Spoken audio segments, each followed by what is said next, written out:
In this short video, we're going to show you the simple steps to change your drive belts on your Westermann Moss Brush.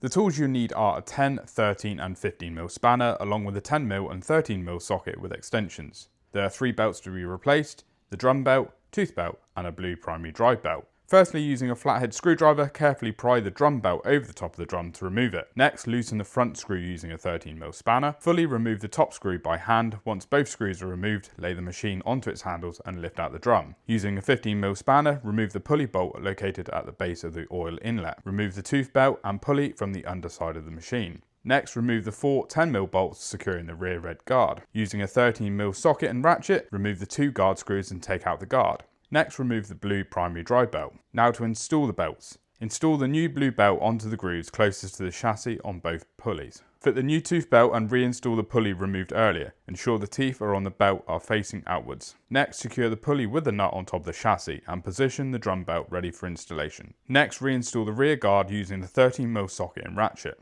Place the machine back onto the drum.